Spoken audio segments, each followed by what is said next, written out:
So we were just talking about fireworks, firecrackers, firelights, and all those exciting things for December 2017 to 2018 transition to a new year. Pero itong taong ito, nagsimula din yung fireworks sa politika natin dahil lalo-lalo na dito sa usapin tungkol sa revolutionary government. Ang pamagat po natin, RevGov or no gov. Actually, we are seeing a practically no government situation for the past decade in the Philippines. Walang maayos na pagpapatakbo ng gobyerno, napakahina, naglulumpasay ang gobyerno lagi, kalaban ng mga interes ng oligarchs, kalaban ng interes ng kaliwa, ng pula, ng BIFF, MILF, kanya-kanyang mga interes, kaya watak-watak po. No government, no state, no strong state at least. Although ito ay laging hangarin ng maraming presidente. Naalala niyo itong panahon ni Gloria Macapagal-Arroyo, ano yan? Strong state, no? The strong republic. O laging hangarin yan, but it never happens because our constitution, our jurisprudence works against an effective government. Magtatayo ka ng tulay, haharangan ka ng kung sino-sinong property owners, at walang katapusan ng TRO, pulis ka, titirahin mo mga drug lords, kakasuhan ka, yung pension mo maiipit ng 20 taon, may nahuli kang drug pusher, mapipiyansa ka agad tomorrow morning. Ikaw naman ang kakasuhan. Sundalo ka, nagkipagbarilan sa NPA, may napatay na NPA, kakasuhan ka. And so on, and so on, and so on. That is why despite being the most economically progressive country in Asia in the 1950s, today we are behind China, behind even Vietnam. Cambodia may soon be overtaking us, behind Thailand and everybody else because there is no leadership, there is no government. Mabuti nga sa panahon ni Presidente Duterte, a strong hand is being exerted despite the many roadblocks to using this strong state. Martial law laban sa mga maute at ISIS doon sa Marawi, pinipigilan ng marami, mabuti tinuloy din, at na-resolve yung problemang yun. And so on and so forth. MRT, yung gobyerno na compromise is a PPP, Public-Private Partnership Project. Yung pag-aari ng struktura ng MRT, private, mga Ayala, Sobrepeña, and so on. Yung maintenance sa gobyerno, hilaw, na in the end, it becomes very rotten. And we have seen the example of China in the exuberant 19th Communist Party of China National Congress, how they can be so proud of their achievements within 70 years and the goal of achieving a moderately prosperous nation by year 2030, and so on. Pag nagplanong Estado, gobyerno ng China, nangyayari. Pag nagplano ang gobyerno ng Vietnam, may nangyayari. Pag nakatumbok ng roadblock ang gobyerno ng Vietnam, agad-agad na lulusutan nila. Tulad ng conflict with China, nung nagpakita ang China ng matatag na posisyon sa mga issues of disputes between the two countries, at umatras ang Estados Unidos from TPP and from the ironclad guarantee about their presence in the South China Sea, agad-agad nauna ang Vietnam na makipagkaibigan at na makipaglapit sa China. Mas mabilis kaysa sa Pilipinas, na hanggang ngayon si Presidente Duterte na nag-advance na siya ng fraternal relations with China, hinihilas pa siya pabalik ng mga amboys. That's what I mean by no government. And that is why I'm also an advocate. Although we invited Mel Magdamo, Attorney Mel Magdamo, to sit as the advocate for the RevGov, and we invited also our regular political analyst and critic, Mr. Ferdie Pasion here, to represent those who oppose the revolutionary government, who he himself has been an advocate of revolutionary governments from the many years back. Pinapaalala nga sa atin ni Ferdie na sila ni Bono Adasa dito sa programang ito, madalas nung panahon pa ni Noynoy, panahon pa ni Gloria, ay advocate na ng revolutionary government. We will ask him today why he is not for it under President Duterte. Oh, it's your floor for the next 5 minutes. Well, I'm not necessarily against revolutionary government. In fact, when President Duterte was very close to President Gloria Arroyo and President Noynoy Aquino, we were the ones pushing for a revolutionary government. And we are surprised why the president now who is in power is advocating revolutionary government. Well, to be technically correct, he is not advocating. He has broached the idea. Yeah. But there are followers of Duterte who are really pushing it. Actually, when you are pushing it, it's actually a crime. No? You can be cited for inciting to sedition or inciting to rebellion. No? Well, as of now, the 1987 Constitution, in order to avoid what happened with President Marcos, wherein he was toppled in order to change the situation, the 1987 Constitution has many socialistic and nationalistic and pro-independent foreign policy provisions to ensure that we will no longer be under the U.S. once again or under the oligarchs. I think the problem now is more on the non-implementation of the Constitution. For example, when it comes to political dynasty, kasi one often cited reason why there should be a revolutionary government is the abolition of political dynasties. But as early as 1986, the 1987 Constitution, which was ratified in 1987, already prohibited political dynasties. Now, the problem is, no president has ever signed a certification that a bill abolishing the political dynasty is urgent, because that is one of the main powers of the president under the 1987 Constitution. All he has to do is to certify a bill as urgent, and voila, it will become a law. This is precisely to avoid the situation in the past during the time of President Marcos, when we had to give legislative powers to the president in case the parliament does not act. But now, the Congress is mandated to enact the bill that is certified as urgent by the president.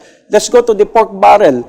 The pork barrel can easily be abolished because there is already a Supreme Court decision regarding that. Now, to buttress that Supreme Court decision, all we have to do is for the president to again sign a bill as urgent, strictly prohibiting pork barrel in accordance with the existing constitution. Another one, the nationalist industrialization. The reason why we are lagging behind is because we give our natural resources, practically give away our natural resources to foreign countries without converting these natural resources into finished products ourselves. Why? Because we say that we ourselves are convincing ourselves that we are not competitive because we have an artificially high cost of water and electricity and transportation. Why do I say artificial? Because these were brought about by failed policies. EPIRA, all the regulation law, privatization, which up to now, privatization is still the approach. We are hearing that many properties of the government, many assets of the government are to be privatized. And again, the 100% foreign ownership is still being used as one of the reasons why we must have a revolutionary government, which we believe in the Nationalist Filipinos Against Foreign Intervention is counterproductive. What we have to do is to develop our own talents. For example, in UP, they have very good talents there when it comes to telecommunications. The government support must be there. And let us not prohibit the government from engaging in business because the Constitution itself allows the government, especially public utilities. But now, there is a contrary law, bill in Congress allowing 100% foreign ownership of public utilities, 100% privatization of public utilities when we already know for a fact that privatization is a failed policy.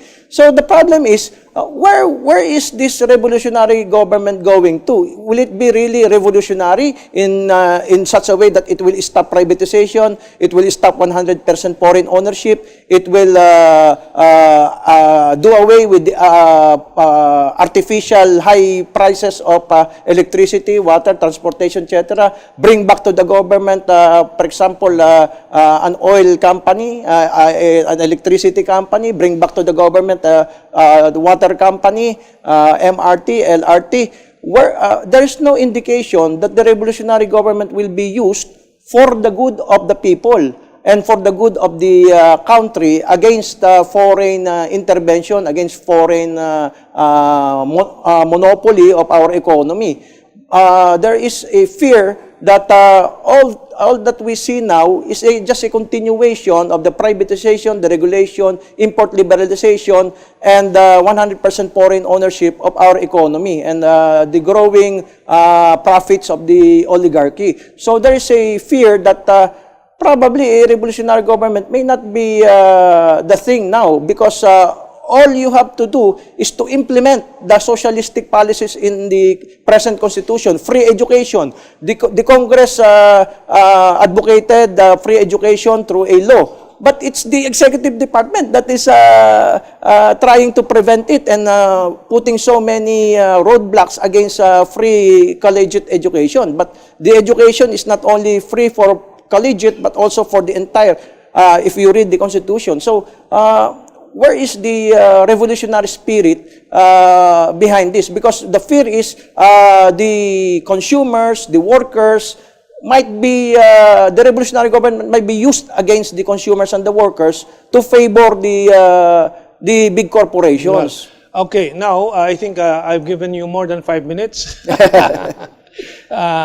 But you see, precisely the arguments presented by our friend and colleague Ferdie here are the major arguments for the revolutionary government.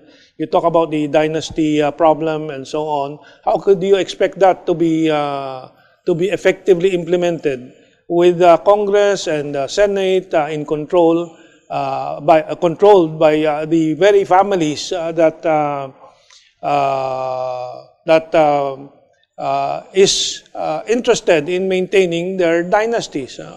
You mentioned this problem of privatization.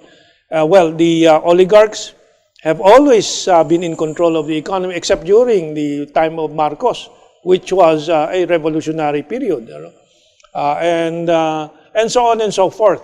The real problem of any chief executive here, of which President Duterte is the incumbent today, is overcoming all these obstacles. And essentially, of course, in a revolutionary government proposed under Duterte, it is the personality, leadership qualities, political direction that is evident in that leader that is proposed as the leader of the revolutionary government.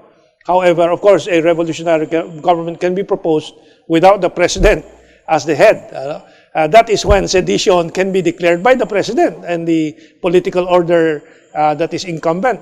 But since this is an idea that is generated within the camp of the president, it will not be declared as subversive by any measure. I beg to disagree, no? Because the president swore on oath that he will defend and protect the 1987 Constitution. He was elected.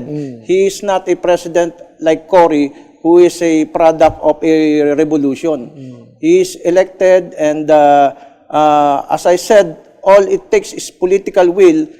For example, if you want to lower the price of electricity so that we can go forward with our nationalist industrialization, all you have to do is to certify as urgent a bill seeking to repeal EPIRA and seeking to repeal the oil deregulation law. The Congress cannot do anything because... but you know, since the time of Butch Abad, that there are elements that are controlled by the Lopezes and now by Manny Pangilinan. The Manny Pangilinan, the oligarch, controls Inquirer, Philippine Star. The president has to show political will because it's the president who will sign the bill as urgent. Once it is signed as urgent, it will automatically become a law. Of course, it will go through some procedures. It will not automatically become a law because it has to and I assure you, it to will pass. become a law. You If mean, it is certified as urgent, but the President has not been certifying as urgent any bill to that effect. In fact, what he is pushing is privatization, deregulation, 100% foreign ownership.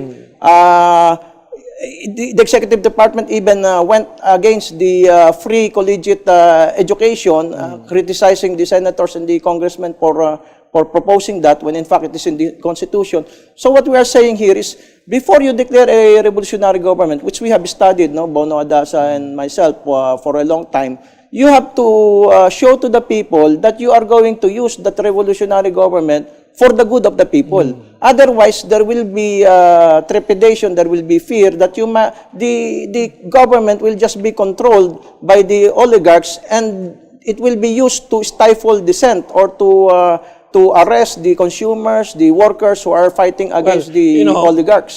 President Duterte has shown his goodwill and his intense desire to serve the people in the anti-drug war and what in other areas that he has dedicated himself to. But the one that is prominent is the anti-drug war.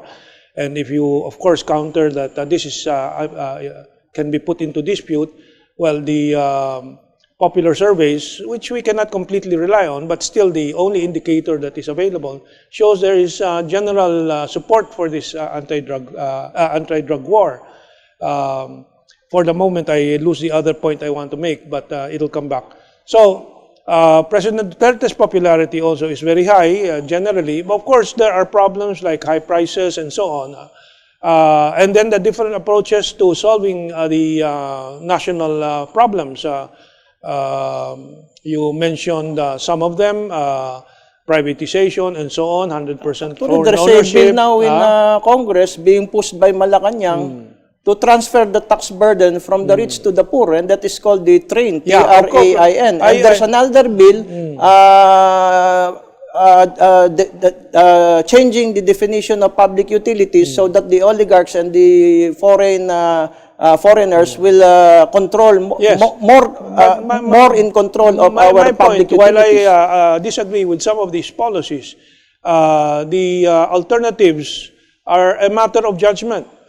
Like, of course, if you dispute China's development, as the leftists would say, it is capitalist. But Deng Xiaoping said it does not matter if the cat is black or white, so long as it catches the mice. And it has worked for China. China did all the right things. China did not... Yeah, but the point is, you are saying it from hindsight. But when Deng Xiaoping was taking the capitalist road, there were a lot of questions about that direction. So, from the left. Yeah, from the left and the right have their own. The rightists have their own criticisms. There will always be criticisms.